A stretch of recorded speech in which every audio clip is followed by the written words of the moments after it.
Jésus-Christ selon saint Matthieu.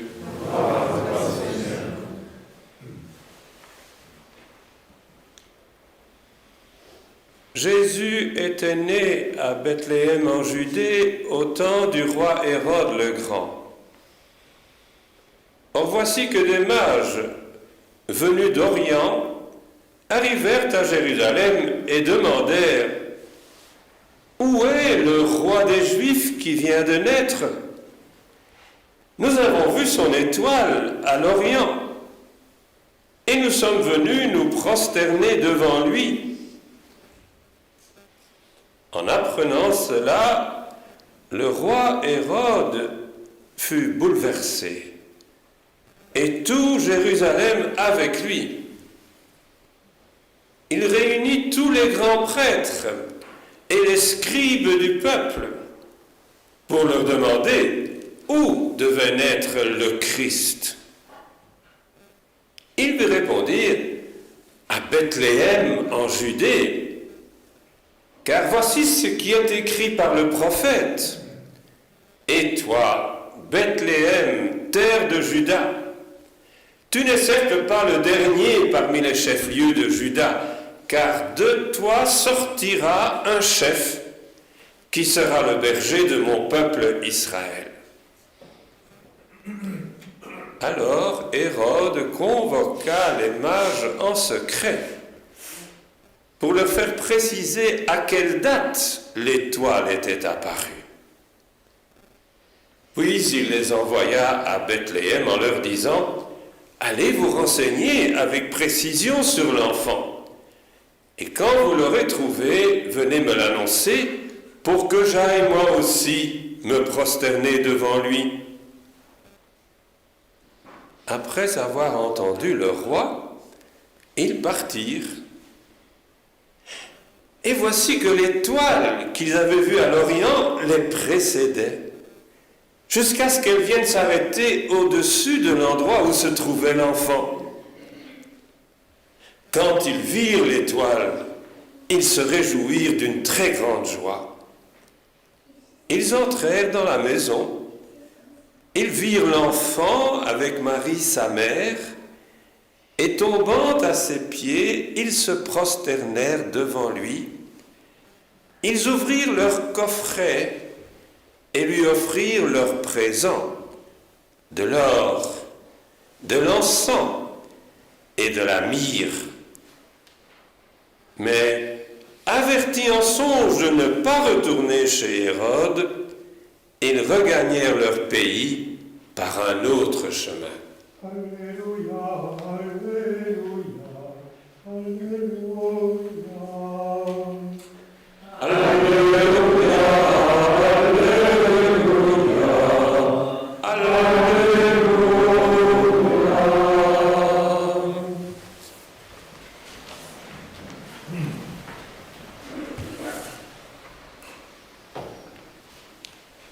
Bien, chers frères et sœurs, lumière, gloire, renommée, des foules, des troupeaux de chameaux et de dromadaires, apportant l'or, apportant de l'encens.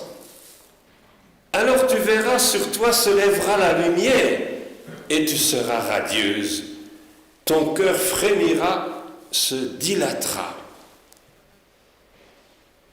Quelle prophétie merveilleuse, chers frères et sœurs, que ce grand chapitre 60 du prophète Isaïe. Il vaut la peine de le relire en entier aujourd'hui. Quelle plénitude! Il concerne Sion, Jérusalem, le temple et tous ses ornements en or et en argent. On lit cela aujourd'hui avec cette haute conscience que cette prophétie s'est accomplie à la lettre quand sont venus les mages de l'Orient. Notons toutefois le paradoxe. Ces mages viennent, mais passent Jérusalem et vont jusqu'au petit bourg de Bethléem, le plus petit des clans de Juda, comme il était écrit dans le prophète Michée. ils viennent voir un bébé, un nouveau-né, assez minable, sans gloire aucune. Et pourtant, on écoute le prophète qui dit « Debout, Jérusalem, elle est venue sur toi ta lumière. La gloire du Seigneur s'est levée. » La liturgie nous fait faire des bonds de joie. Entrons dans la danse et jubilons. Paul, dans la deuxième lecture, est lui-même comme en transe.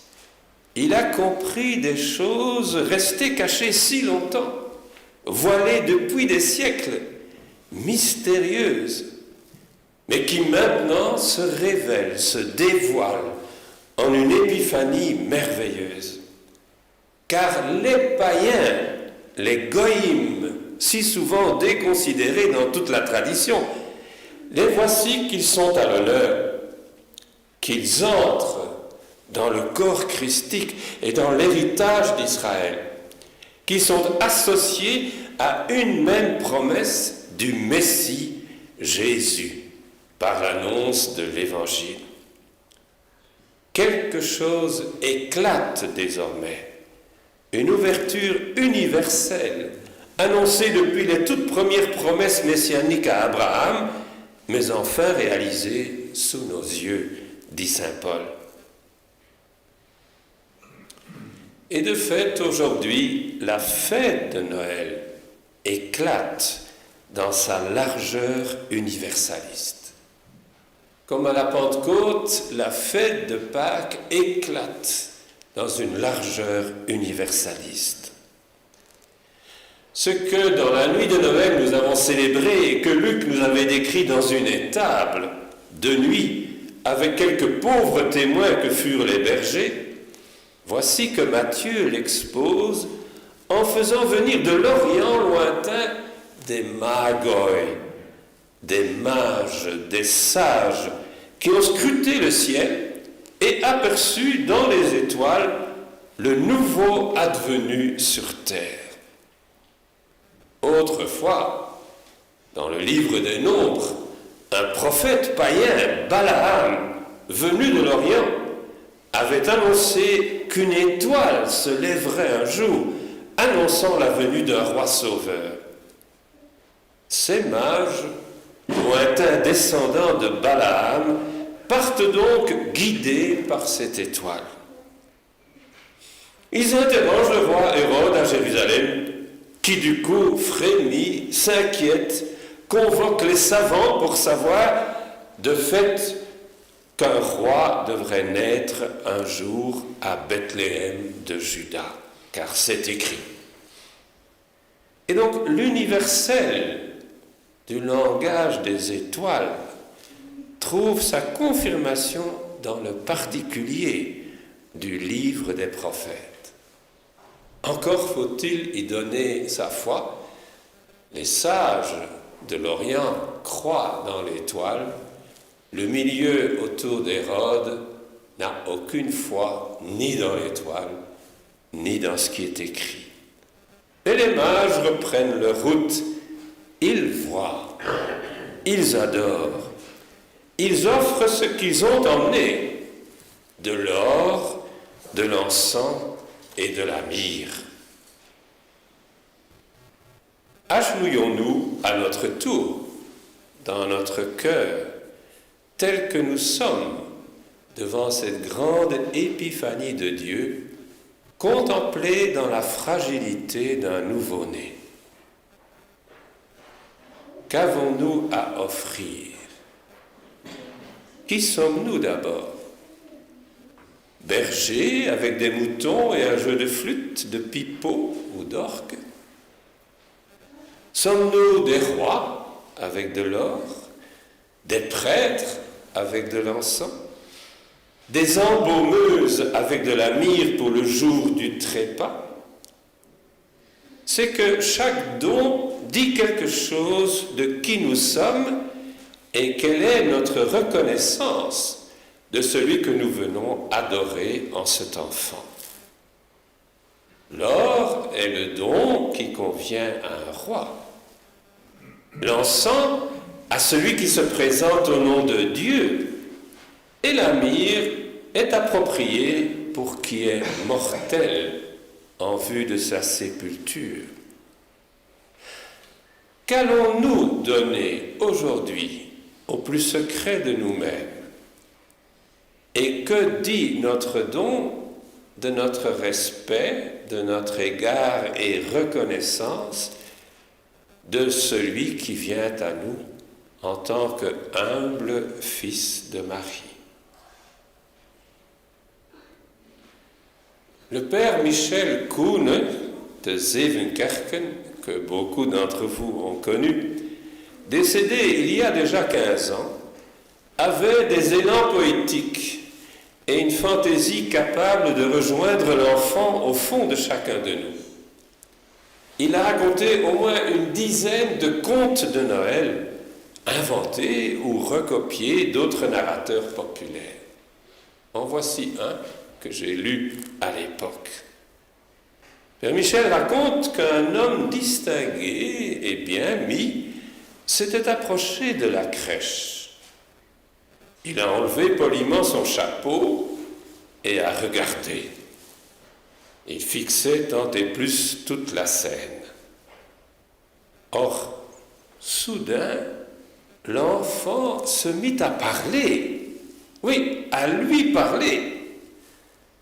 Ce fils de Salomon lui lança un vieux proverbe de son ancêtre.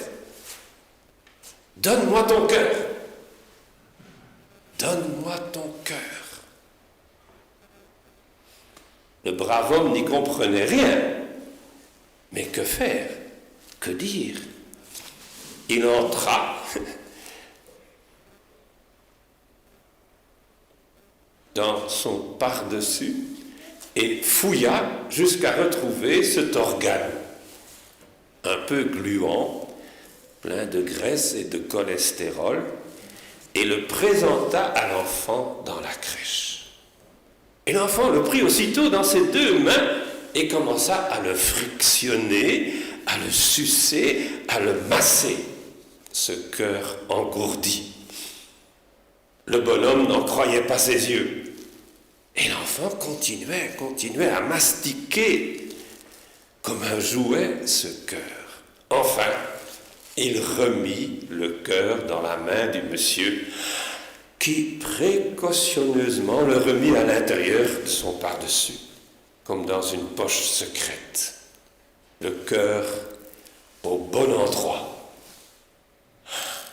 Et voilà que ce cœur battait, oui, bondissait de joie. Il ne se reconnaissait plus. Il pleurait de joie, lui qui avait désappris depuis bien longtemps ce qu'étaient les larmes. Je ne vous raconte pas la surprise que vous pouvez vous imaginer quand il est arrivé à la maison et que sa femme l'a revu. Mais il est fou, il rit, il pleure de joie, mais ce n'est plus le même. C'est ça, mon homme. Et voilà, célébrons la grande fête de l'Épiphanie, approchons-nous de l'enfant et donnons ce qui nous tient le plus à cœur. Rentrons ensuite, comme les sages, par un autre chemin à la maison. Et que tous puissent dire, ce n'est plus le même. Que tous découvrent que l'humilité de Dieu guérit l'homme, quel qu'il soit, et engendre une humanité nouvelle, joyeuse, solidaire, capable de miséricorde au nom même du Dieu miséricordieux, révélé en Jésus, le Christ, son Fils et notre Seigneur. Amen.